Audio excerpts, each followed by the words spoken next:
Traders, good evening. Traders, आज है 7 जुलाई 2025 और स्वागत है आप सभी का हमारे यूट्यूब चैनल लक्ष्मी कैपिटल पर। ट्रेडर्स, हम इस वीडियो में पोस्ट मार्केट एनालिसिस करेंगे और देखेंगे कहाँ पे मार्केट क्लोजिंग आई है, क्या कहीं पैटर्न में चेंजिंग आई है, कहीं वीकनेस है या फिर स्ट्रेंथ है। हर एक चीज़ हम बिल्कुल डिटेल में बातें करेंगे। क्या हिट मैप रही है, क्या एडवांस डिक्लाइन रही है, तो मल्टी टाइम फ्रेम एनालिसिस भी करेंगे। तो ट्रेडर्स, वीडियो को बिल्कुल अंत तक देखिएगा। यदि चैनल पे पहली बार है तो चैनल को जरूर सब्सक्राइब कर लीजिए। ट्रेडर्स, आगे बढ़ने से पहले डिस्क्लेमर दे देते हैं, जो भी चार्ट पैटर्न हम यहाँ शेयर कर रहे हैं वो बस एजुकेशनल पर्पज से है, तो कृपया इस बात को ध्यान में रख के ट्रेड करिएगा। ट्रेडर्स, 12 मई से लेकर के हम लोग 16 जून तक एक रेंज में कंसोलिडेट किए। ये हायर टाइम फ्रेम यानी वीकली टाइम फ्रेम पे हम लोग निफ्टी को देख रहे हैं। शुरू कर रहे हैं निफ्टी से ही। तो आप यहाँ पे देखेंगे ट्रेडर्स कि ये 12 मई से लेकर के 16 मई तक एक रेंज में कंसोलिडेट किए। देन उसके बाद एक स्ट्रॉन्ग कैंडल का ब्रेकआउट आया। देन ये पॉज कैंडल दिख रहा है यहाँ पे, और आज मंडे है तो नेक्स्ट वीक चालू हो चुका है। बट आज के दिन पे देखें तो बिल्कुल फ्लैट ही मार्केट क्लोजिंग आई है। 0.30 प्लस में, यानी कि 0.0% ग्रीन में ही क्लोज हुआ है, लेकिन 0.00% प्लस में बोल सकते हैं। बिल्कुल फ्लैट ही है, ऐसा कुछ नहीं है। तो हायर टाइम फ्रेम पे ट्रेड्स इसलिए देख रहे हैं क्योंकि हायर टाइम फ्रेम बिल्कुल नॉइज़ कट करके बताता है और बिल्कुल क्लियर डायरेक्शन बताती है। तो सिंपल यहाँ से हमको दिख रहा है कि मार्केट बिल्कुल अप ट्रेंड में दिख रहा है। यहाँ पे ब्रेकआउट दे करके अपसाइड की ओर जा रही है। अगर हम 1 डे टाइम फ्रेम देखें, डेली टाइम फ्रेम पे ट्रेड्स देखें, तो निफ्टी अभी बिल्कुल ब्रेकआउट दे करके पुल बैक दे रही है, कंसोलिडेट कर रही है। तो सिंपल आपको दिख रहा है यहाँ पे ट्रेड्स आज के दिन पे बिल्कुल डोजी जैसा बनाया है, यानी कि कोई ऐसा नहीं है पैटर्न की डाउन साइड की ओर जा रहे हैं या फिर सेलिंग वाला पैटर्न दिख रहा है। नहीं, मार्केट बिल्कुल स्ट्रॉन्ग दिख रही है। अगला चार्ट पैटर्न देखते हैं एक बार निफ्टी बैंक का। इसे भी वीकली टाइम फ्रेम पे हम लोग एनालाइज कर लेते हैं पहले। ट्रेड्स, इस पे सिंपल ये प्रीवियस जो पिवट था उसका ब्रेकआउट आया, जो कि 54,000 का था। देन उसके बाद से हम लोग अपसाइड की ओर निकल रहे धीरे धीरे करके, और यह एक रेड कैंडल बनाया था। अपसाइड से सेलिंग हुई थी, बट बायर इससे ज़्यादा स्ट्रॉन्ग था और नीचे के लेवल से बायर अपने कंट्रोल में लिया और प्राइस बिल्कुल अपसाइड की ओर आ गई। प्रीवियस कैंडल का भी ब्रेकआउट आ चुका है और हम लोग उसी हाई के आसपास कहीं ट्रेड कर रहे हैं। तो कहीं से कोई पैटर्न में चेंजिंग तो नहीं दिख रही है, कोई पैटर्न तो प्रॉब्लम नहीं है, कहीं वीकनेस नहीं है। पैटर्न बिल्कुल यहाँ भी बाइंग साइड का ही दिख रहा है ट्रेडर्स। तो बिल्कुल प्राइस एक्शन पे ही हम ट्रेड करते हैं और उसके ऊपर ही कोशिश करते हैं कि आपको भी बताएं कि ज़्यादा फोकस प्राइस एक्शन पे रहना चाहिए। इंडिकेटर लैगिंग होती है वो बाद में बताती है। तो ट्रेडर्स, 56,949 के पास बैंक निफ्टी का क्लोजिंग आई है, बिल्कुल फ्लैट, माइनस में 82 रुपया क्लोजिंग आई है। तो इसमें भी थोड़ा सा फ्लैट ही है, लेकिन पैटर्न में कोई चेंजिंग नहीं है ट्रेडर्स। पैटर्न में चेंजिंग नीचे के लेवल से आएगा ट्रेडर्स, अभी कोई चेंजिंग नहीं आ रही है। तो एक बार हम लोग मिड कैप और स्मॉल कैप देख लेते हैं। निफ्टी 500 पहले देखते हैं। निफ्टी 500 ब्रॉडर मार्केट इंडाइसेज है, इसे देखना बहुत इंपॉर्टेंट है। तो एक बार हम इसे हायर टाइम फ्रेम पे देख लेते हैं पहले। ओके ट्रेडर्स, तो ये एक रेंज रहा था पहले जिसका ये सपोर्ट बना रहा था। लगभग 1 2 3 4 5 कैंडल में यहाँ पे सपोर्ट लिया, यानी 5 सप्ताह में हम लोग सपोर्ट लिया और उसके बाद ये एक स्ट्रॉन्ग कैंडल बना 2.5% का। देन इसका स्विंग हाई का ब्रेकआउट आ चुका। वापस हम लोग ये पॉज कैंडल बना रहे और स्विंग हाई के ऊपर हायर टाइम फ्रेम पे मार्केट बिल्कुल कंसोलिडेट कर रहा है, एक रेंज में ट्रेड कर रहा है। तो अभी तो प्राइस एक्शन में कोई वीकनेस नहीं दिख रही है ट्रेडर्स। तो यदि हम कोई ट्रेड में इंटर करना चाह रहे हैं या फिर कोई सेक्टर पे इंटर करना चाह रहे हैं तो ये मौका बहुत अच्छा है। आप मेरा एनालिसिस वाला वीडियो देख सकते हैं कि कैसे हम कोई स्ट्रॉन्ग सेक्टर को सिलेक्ट करते हैं, वीक सेक्टर से निकलते हैं। क्या प्रोसेस रहती है, बिल्कुल सिंपल भाषा में हमने समझाया है। आप वहाँ से देख करके उसका फ़ायदा उठा सकते हैं और अपने लिए सेक्टर एनालिसिस कर सकते हैं ट्रेडर्स, ताकि आपको स्टॉक सिलेक्ट करने में, इस सेक्टर सिलेक्ट करने में आसानी होगी।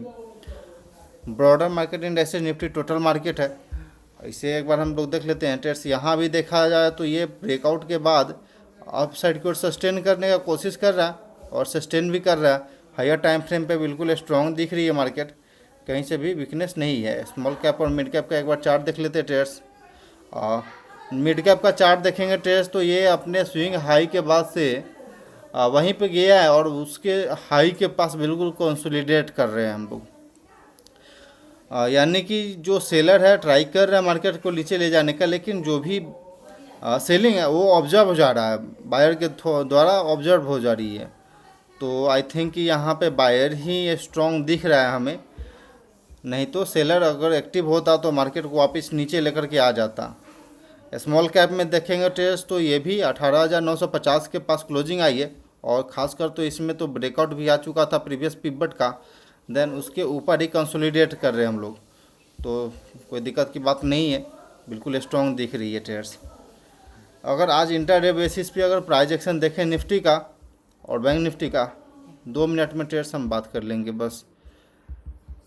सिंपल ये प्राइस एक्शन यहाँ पे दिख रहा है कि एक ट्रेंड लाइन बन रही है और इस ट्रेंड लाइन को रिस्पेक्ट कर रही है, तो ये ट्रेंड लाइन का ब्रेकआउट आती है तो फिर आप इसमें प्लान कर सकते हैं ट्रेड्स बाइंग साइड का। ये सिंपल ये सब रेजिस्टेंस यहाँ पे दिख रही है ट्रेड्स। एक सेकंड आपको बना के दिखाते हैं। 25,500 का लेवल जो है वो स्ट्रॉन्ग रेजिस्टेंस का काम करेगा, तो आप इस पर ध्यान दीजिएगा। और सपोर्ट का काम करेगा कि स्ट्रॉन्ग 25,400 का जो लेवल है एक स्ट्रॉन्ग सपोर्ट रहेगा, क्योंकि इसके नीचे हम लोग जाने का कोशिश किए थे और फेक ब्रेकडाउन जिसको हम लोग बोलते हैं वो फेक ब्रेकडाउन यहाँ पे दिखा और मार्केट वापस रिवर्स कर गया अपसाइड की ओर और वापस इस रेजिस्टेंस और सपोर्ट के बीच में कंसोलिडेट कर रहा। तो सिंपल हो सकता है कि एक दिन और कंसोलिडेट करे और वापस ये ब्रेकआउट आए, रीटेस्ट हुआ, वापस ये अपसाइड की ओर निकल जाए। तो इस बात को ध्यान में रखिएगा ट्रेडर्स। एक बार निफ्टी 50 का हम लोग चार्ट पैटर्न देख लेते हैं।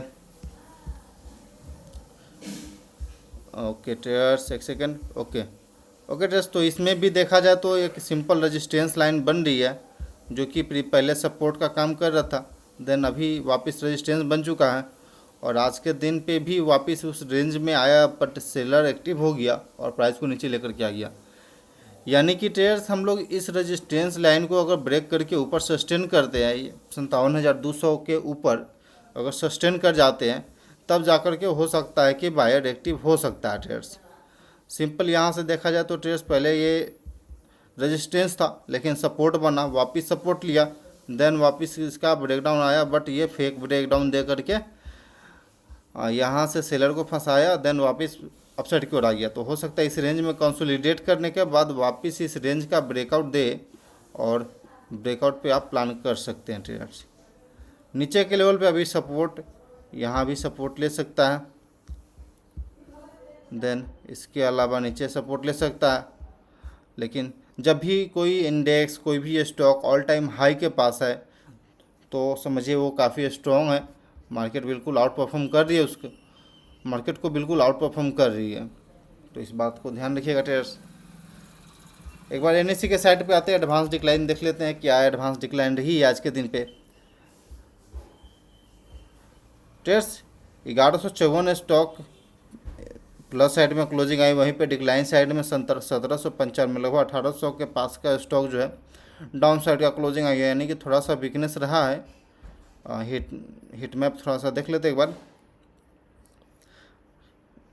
हिट मैप देखने पर ट्रेड्स पता चल रहा है निफ्टी बिल्कुल फ्लैट क्लोजिंग है, निफ्टी नेक्स्ट 50 0.17% प्लस में, और निफ्टी 100 जो कि लार्ज कैप है मेनली, वो थोड़ा सा ग्रीन में आके आज क्लोजिंग आई है। लेकिन स्मॉल कैप जो भी है, माइक्रो कैप, स्मॉल कैप और ब्रॉडर मार्केट इंडाइसेस, उसमें सेलिंग ही दिखा है। सेक्टोरल इंडाइसेस एक बार देख लेते हैं तो मीडिया सेक्टर काफ़ी स्ट्रॉन्ग गिरा है, 1% गिरा है। Energy sector, oil and gas, health care, FMCG में लगभग 1.5% प्लस की तेज़ी रही है आज के दिन पे। रियलिटी देखेंगे तो 0.08% यहाँ पे डाउन साइड में क्लोजिंग आई है, तो मिक्सड है। बिल्कुल थोड़ा सा वीकनेस ज़्यादा दिख रही है हमें। अगर निफ्टी के अंदर हिट मैप देखें एक बार, तो यूनिलीवर देखेंगे तो लगभग 3% के आसपास, टाटा कंज्यूमर 1.5% के आसपास, नेस्ले इंडिया 1%, आइसर मोटर 1%। और वहीं गिरने के बाद देखें तो BEL लगभग 2.5% के पास, टेक महिंद्रा 2% के पास, ONGC 1.5%, अल्ट्रा सेमको 1% के आसपास, HCL टेक 1% के आसपास। तो मिक्स ही रहा है, कोई आज के दिन का जो कारोबार था बिल्कुल मिक्स ही रहा है। ना कोई ज़्यादा बोल सकते कि तेज़ी है, ना ही ज़्यादा बोल सकते कि वीकनेस है, बिल्कुल मिक्स्ड है, जो कि FMCG में यहाँ मार्केट को संभालते हुए दिखा है।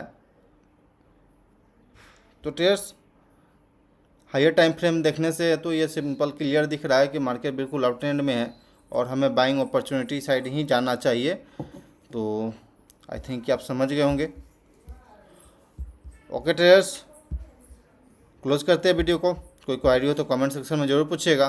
Thanks for watching this video. Please like and subscribe my channel for more updates.